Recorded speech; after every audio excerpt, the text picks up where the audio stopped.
Many people misinterpret Genesis 6:2 of the Bible, where it says that the sons of God saw the daughters of men that they were fair, and they took them wives of all which they chose.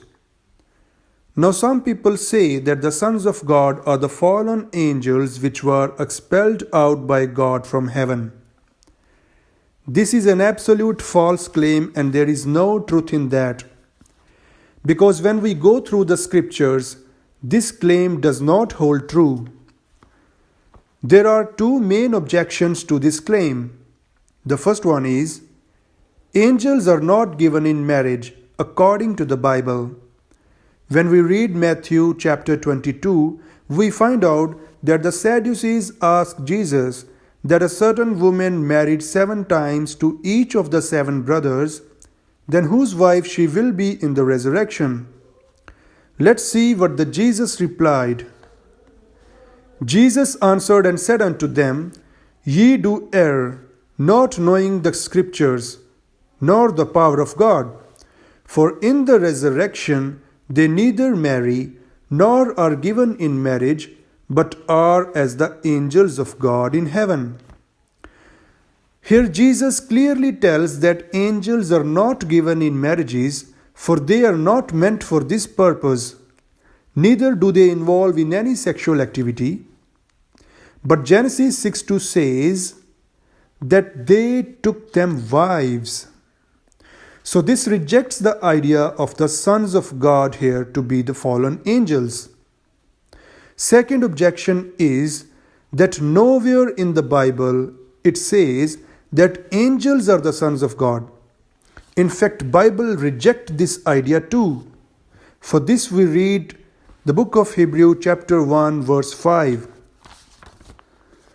For unto which of the angels said he at any time, Thou art my son, this day have I begotten thee, and again I will be to him a father, and he shall be to me a son? So here Bible completely rejects this idea and explicitly tells us that angels are not the sons of God. They cannot be called sons. So who are the angels then? The answer we get in verse 14 of the same chapter of the book of Hebrews.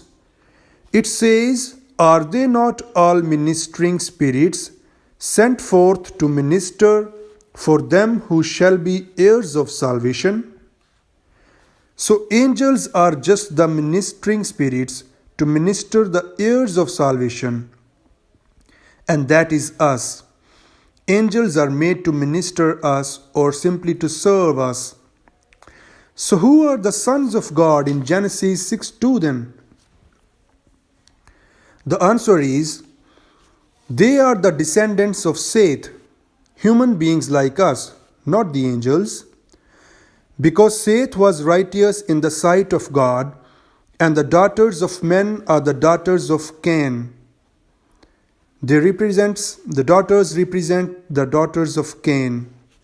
Because the seed of woman, which was to bruise the head of Satan, promised by God in Genesis 3:15, was to come through holy lineage.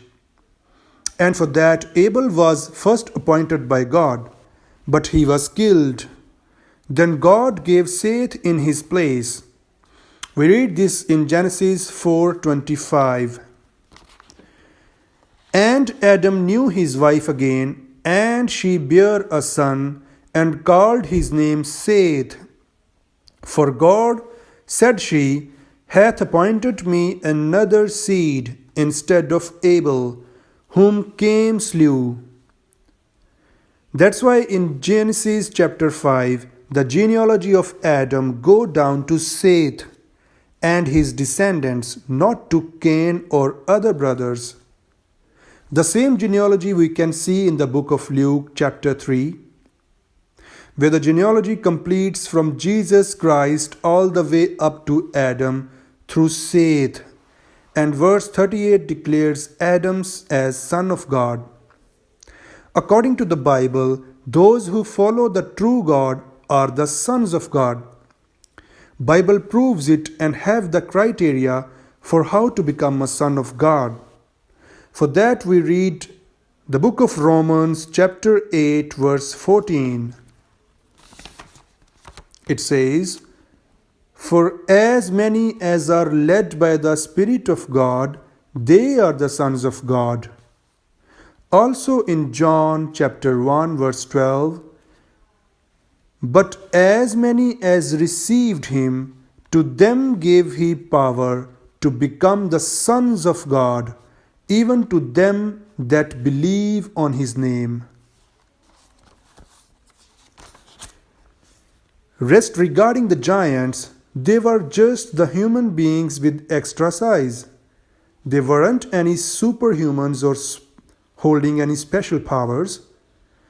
Today also many people we see are extra large, extra tall with very strong physique, and we call them giants, but they are as normal human beings as we are.